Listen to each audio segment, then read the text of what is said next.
These are extraordinary times, and we face an extraordinary challenge. Our strength, as well as our convictions, have imposed upon this nation the role of leader in freedom's cause. The dramatic achievements in space which occurred in recent weeks should have made clear to us all, as did the Sputnik in 1957, the impact of this adventure on the minds of men everywhere who are attempting to make a determination of which road they should take.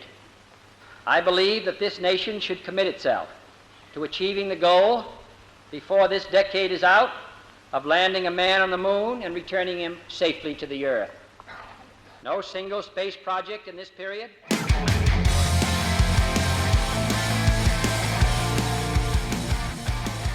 The space race gripped the planet as it pitted two arch world power rivals against each other. The United States in this corner, the Soviet Union in that corner. Hi, I'm Chris May, writer, producer, and host of This Day in Weather History, now in its second year from the Weather Network in Canada. On September 14th, 1959, a Soviet rocket crashed into the moon's surface, becoming the first man-made object sent from Earth to reach the lunar surface. This day in weather history. We all have likely heard the impassioned speech by President John F. Kennedy on May 25th of 1961 that he delivered to Congress. In our opening clip, we heard JFK commit to landing humans on the moon and bringing them home safely. That is not what happened here, but it did look like the Soviets were close. In President Kennedy's remarks, he began by referencing another Soviet accomplishment when he mentioned Sputnik. In 1957, the Soviets shocked the United States by becoming the first nation to launch a satellite into orbit around the Earth when they successfully put Sputnik into that orbit.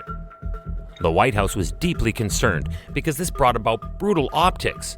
It's like wondering, if the Soviets were this far ahead of the Americans in space advancements, how can the US still lay claim to technological and scientific superiority?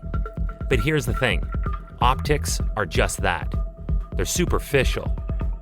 But on September 14th of 1959, this day in weather history, the Soviets took their own giant leap when they announced, out of nowhere, that clear skies had made possible a launch of their attempt to scout out the possibility of an eventual moon landing.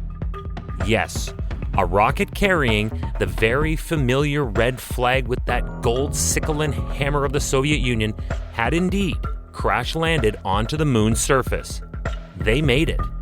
Now the United States had to act, and fast.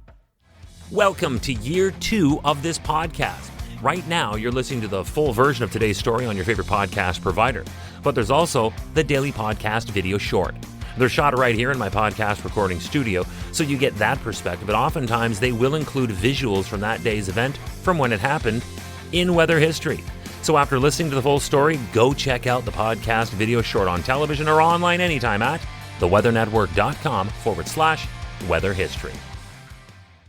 The Soviet success in sending a rocket to the moon provoked an even greater effort by the United States to gain an advantage in the space race. In 1960, presidential candidate at the time, John F. Kennedy, made it one of his campaign themes. From there, again, we heard off the top his pledge to make sure that a man walked on the moon and returned to the Earth before the expiration of 1969. Sadly, he did not live long enough to see it for himself, but in the summer of the final year of the 1960s, Neil Armstrong and Buzz Aldrin did become the first humans to land safely on an extraterrestrial landform and then return to Mother Earth.